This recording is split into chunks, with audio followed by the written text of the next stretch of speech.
Alright, so what we have here is a departed Vevor heater, the 5 to 8,000 kilowatts. Taking it apart is pretty much how we put it together as well. So it's very simple. Take apart the bolts and unplug the stuff, and it comes out really well.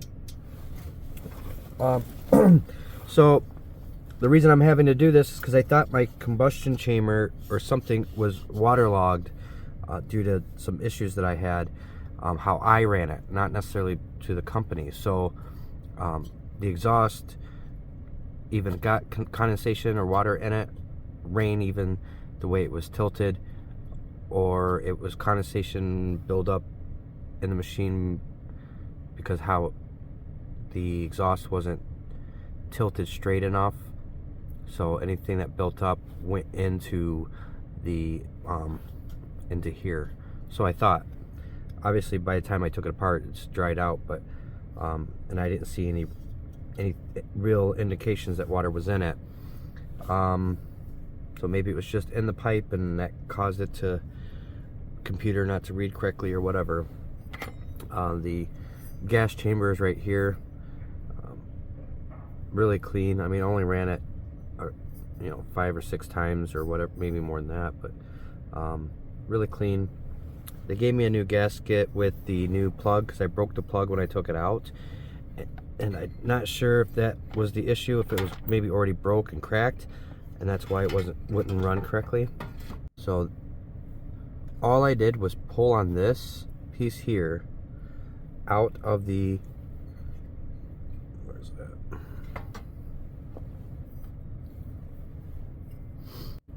Out of this, so it screws into here, okay, but it goes through here.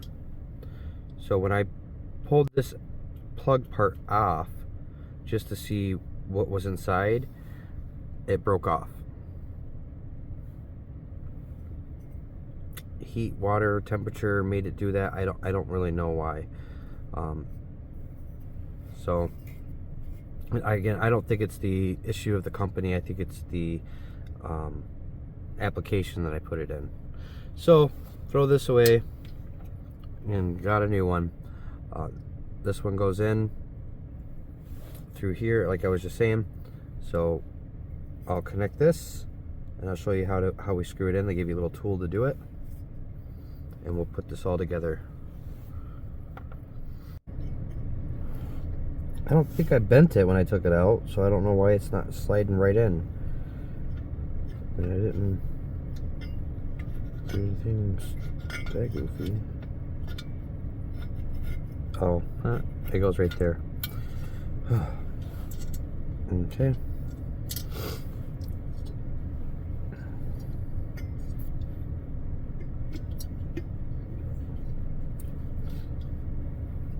Oh, and the port for the, I told you guys wrong. So the port for the plugs right here. This was for the fuel line.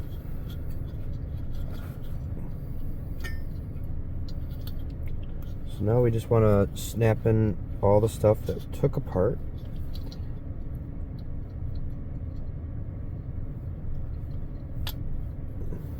Okay.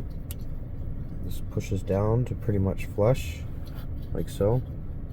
Because that gasket's going to ride over it, so it needs to go down a little bit further. There's a little lip right there.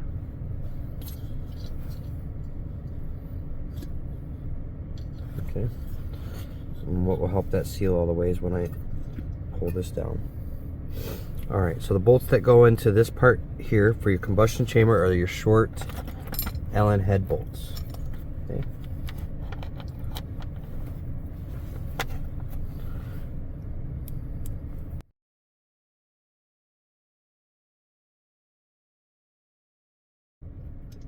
I'm not putting any pressure or torque on it, so I know it's not cross-threading on me. And I just want to set them in, and then I'll go around and tighten them down. These were in there fairly snug, and rightly so is your combustion chamber, right?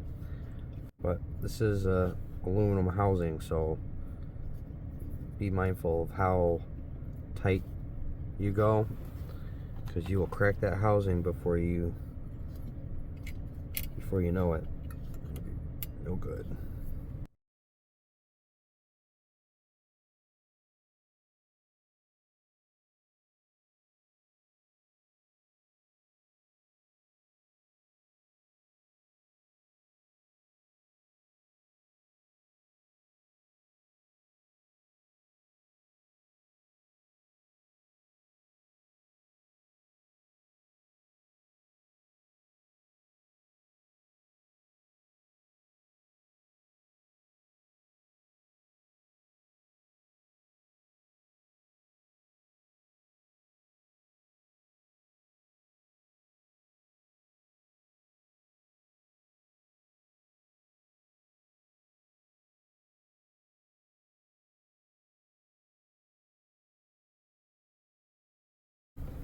this in while we have visibility and room. And so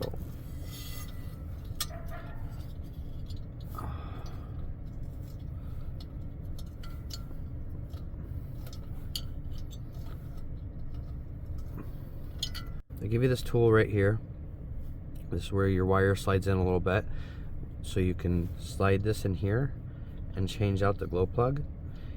Let's say that's all you needed to do was just change out the glow plug. You don't have to do everything else, take everything else apart. You just have to be able to unplug this and get to this through the plastic housing, and then you use this to tighten it down. So we know that's not going to be tight enough, so we use this just to give it a little more kick.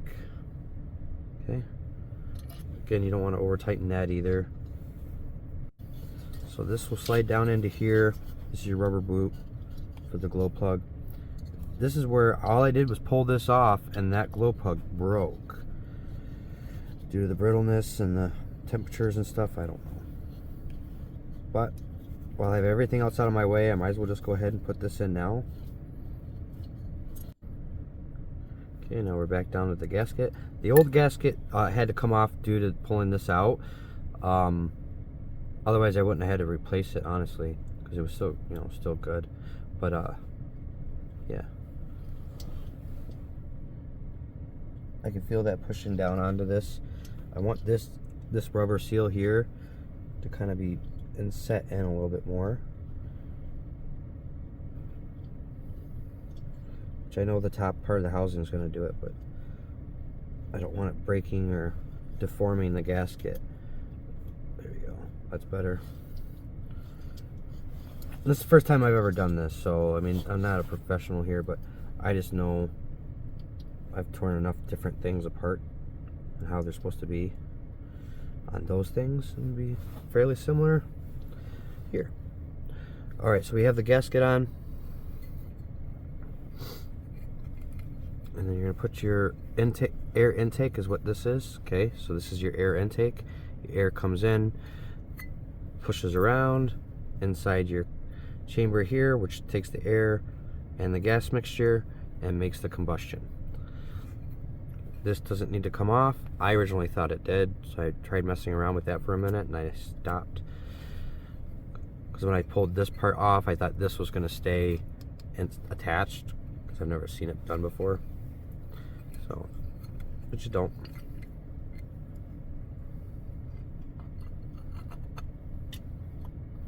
So it slides in like so, and you're going to want to line up your gasket all the way around. Alright, so we're just going to start the screws. They're hex screws as well, so one Allen key does them. Okay, and you just get them in there and get them started by hand now.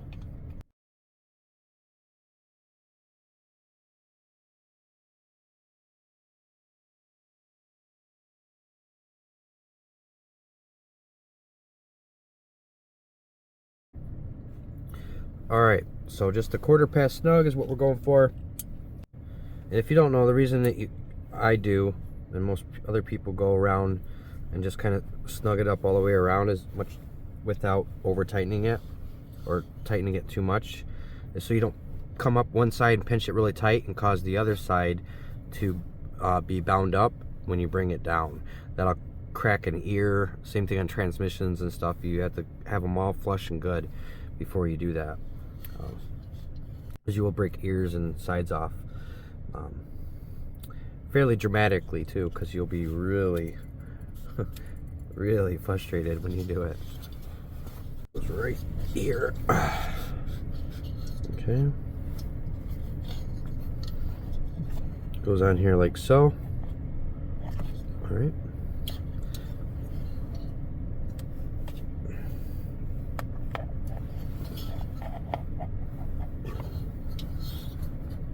and I might have to, yeah, I know that was sitting there through there like this, so I'm just gonna go ahead and put it there now, and I don't have to feed it through later, I'm pretty sure. So back down to our Allen key again. has a little pinch clamp, so once that's in there, it'll keep it nice and aligned.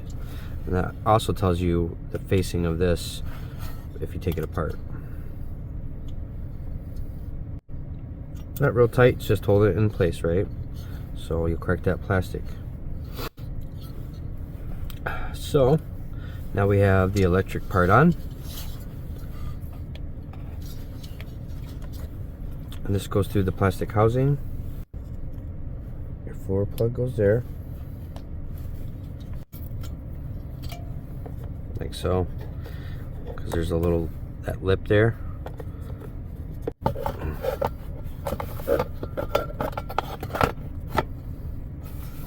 Yes, usually I take pictures and videos of things as they're apart, or before I take them apart, so I know how they go back together.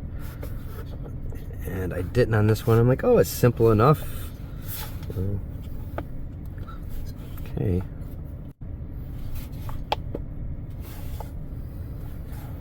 So there you go.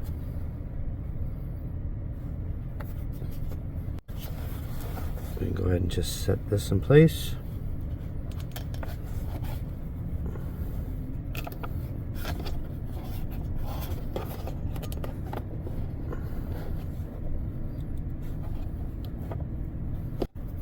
Here's your housing. Just want to make sure that you're not pinching wires on top of anything so you don't cause an issue. Okay.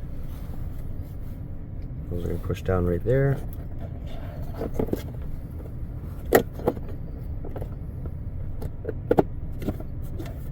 So this has a little lip right here that pushes down and in, which pulls it together.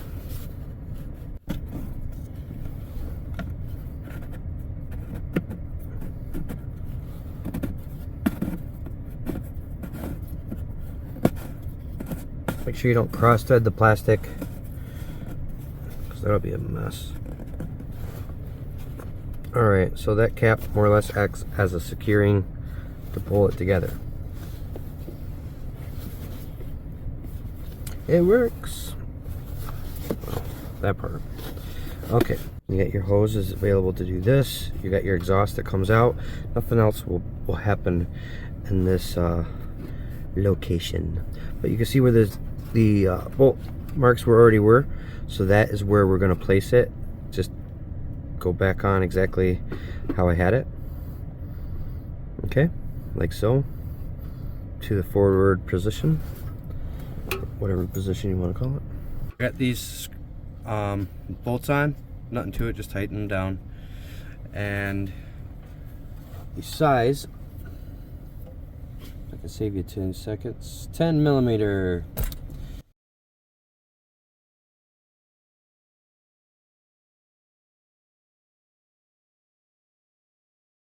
Alright, so now when you flip it over, you have a bunch of plugs still to plug in, and your wires, and you have your fuel tank to put on top, which bolts to this right here. Hopefully I got that in the camera. You just bolt that to right there. Okay. Alright, so I got the truck pulled forward. We're going to put the tank on top.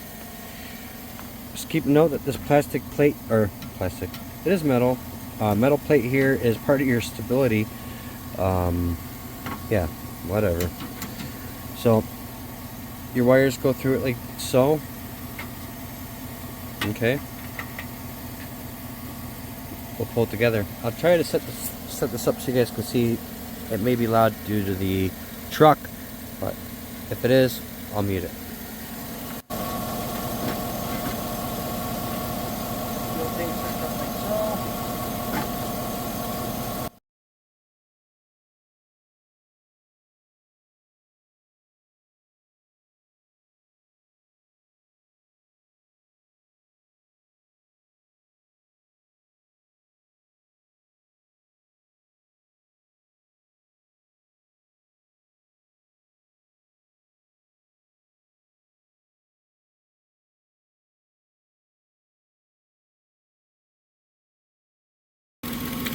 And then the positive. Okay.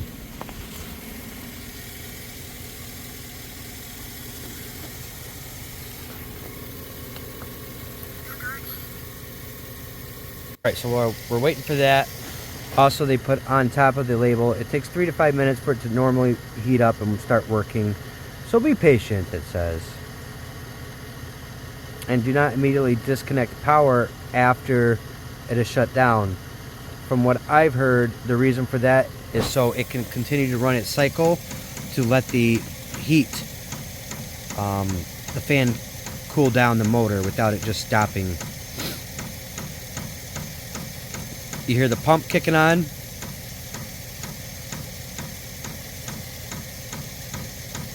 I don't know if you can see the exhaust. You're getting a little bit of exhaust.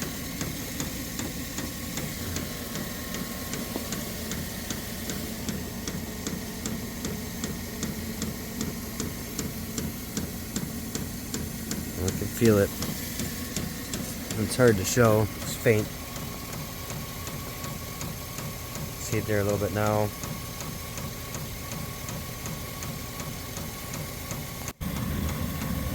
And there's different settings. I believe it always starts out at 10.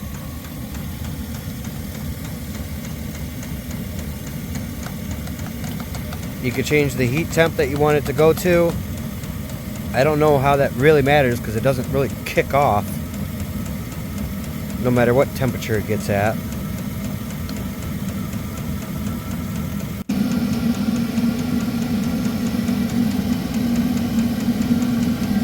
Nice hot heat coming out. Yeah. And as always, be blessed, stay warm, have fun, and we'll see you on the next one.